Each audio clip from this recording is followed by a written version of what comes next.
8वीं की पुस्तक में रियासती राजस्थान को मराठा साम्राज्य में बताने का मामला। एनसीईआरटी में विदेशी और वामपंथी विचारधारा के लोग घुस गए।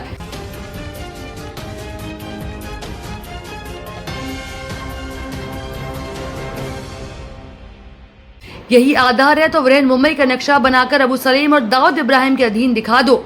मेवाड़ क्षत्रिय महासभा, भाड़े के सैनिक और लूट के इरादे, राजपूताना उनके साथ कैसे होता।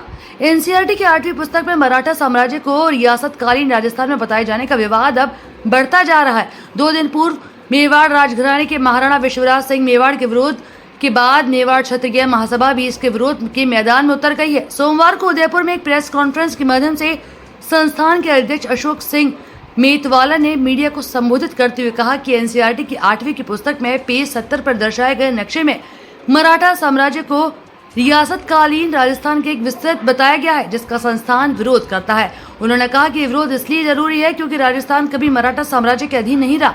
यहाँ के स्वाधीनता और स्वाभिमान के किस्से दुनिया में सुनाए जाते हैं, जबकि मराठा शासक राजस्थान में कभी भी अच्छी नीयत से नहीं आए। वे भाड़े के सैनिकों के साथ प्रदेश को लूटने, आक्रमण कर नरसंहार आदि इरादों से आए, लेकिन रियासतों को अपने अधीन कभी नहीं कर पाए, न ही किसी देशी रियासत से उनके नेतृत्व में लड़ाई लड़ी। मेतवाला ने बताया कि छत्रपति शिवाजी महाराजा ससोदा समंत लक्ष्मण सिंह वंशज थे और उन्हें औरंगजेब को महाराणा प्रताप सिंह से जजिया कर्ज लेने की चुनौती दी थी। छत्रपति साहू ने दत्तक पुत्र के लिए मेवाड़ के किसी राजकुमार की मांग की थी। बाजीराव पेशवा की महाराणा जगत सिंह द्वितीय ने पुरोहित के साथ बराबर गद्दी पर बिठाया। बताता है कि मेवाड़ मराठा संबंध पारिवारिक थे। मारवाड़, हड़ौती, शेखावटी क्षेत्र में भी मराठों ने कोई वसूली नहीं की, लेकिन राजस्थान में रियासतों में उत्तराधिकार संघर्ष में पारिवारिक लड़ाई कराने में भूमिका निभाई और फिर लूटमार कर निर्दोष जनता को परेशान किया। शिप्रा, तुंगा, पाटन, मालपुर आदि युद्ध मराठों के साथ लड़ने पड़े, जो ये सिद्ध करते हैं कि राजपूताना अगर मराठा साम्राज्य का भाग नहीं बल्कि आमने सामने थे। राजपूत मराठाओं ने विदेशी आक्रांताओं के खिलाफ कोई युद्ध साथ नहीं लड़ा, न कहीं ऐसी कोई संधि के अभिलेख या पत्र उपलब्ध है। मराठे केवल लूटपाट करने आते थे। शिप्रा की लड़ाई में महाराणा अमर सिंह की सेना में भी 8000 सैनिक थे, जिनके 20 लाख रुपए चुक गए। ऐसे कई युद्धों में मेवाड़ रियासत ने लाखों रुपए चुकाए और मराठों ने करोड़ों रुपए लूटे। आंबा, इंगालिया, गणेश पंत, दौलत राव सिंधिया के अफसर लखवा 3 मराठों ने मेवाड़ को खूब लूटा। 1818 में ईस्ट इंडिया कंपनी द्वारा मराठों और पिंडारियों की लूट से मुक्ति दिलाने की शर्त पर अंग्रेजों से संधि करनी पड़ी। उदयपुर में तब 50,000 की आबादी को मराठों ने लूटमार करके 3000 कर दिया।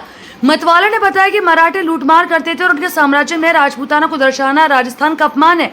प्रेस कॉन्फ्रेंस में अशोक सिंह मेतवाला ने तल्ख तेवरों में कहा कि एनसीईआरटी में जो भी पाठ्यक्रम तय करते हैं वे इस पेज पर तुरंत बदलाव कर बच्चों सही इतिहास पढ़ाएं, नहीं तो हमें आगे की रणनीति बनाने के लिए मजबूत होना पड़ेगा। निवासी जो एनसीईआरटी में बैठे हुए हैं, जिनको इतिहास की एबीसीडी नहीं आती, उन्होंने आधार क्या बनाया कि संपूर्ण राजपूताना संघ को तात्कालिक जो था उसको हम मराठा एम्पायर का हिस्सा बता दें। और उनके इरादों में कहीं ना कहीं खोट नजर आती है, क्योंकि जहां तक मराठा साम्राज्य की बात है, छत्रपति शिवाजी महाराज, संभाजी महाराज, शाहूजी महाराज और बाजीराव प्रथम जो उनके पेशवा थे, मंत्री थे, वहां का सवाल है।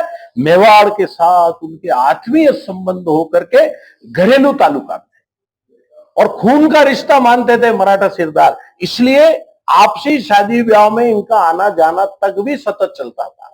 और यहां तक कि शाहूजी महाराज के समय में एक पुत्र को गोद रखने के लिए मेवाड़ से निवेदन किया गया था, जिसको मेवाड़ ने स्वीकार नहीं किया। तो 1-to-1 क्लैश कभी मराठा एम्पायर जो कि राष्ट्रवादी सोच के थे, जिन्होंने हिंदू पदशाही की स्थापना की प्रयास किया था देश में, उन्होंने प्रेरणा ही महाराणा प्रताप से ली।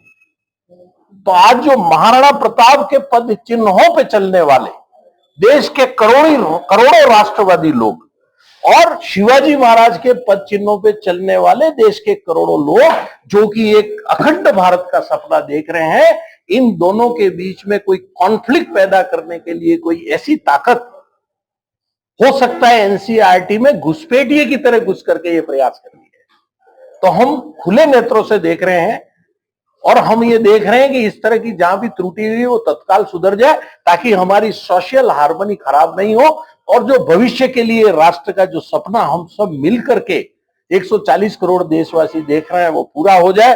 भारत उन्नति करके विश्व गुरु बनने का जो सपना है उसका वो पूरा हो जाए, ये हमारा दृढ़ सोचना और मानना है।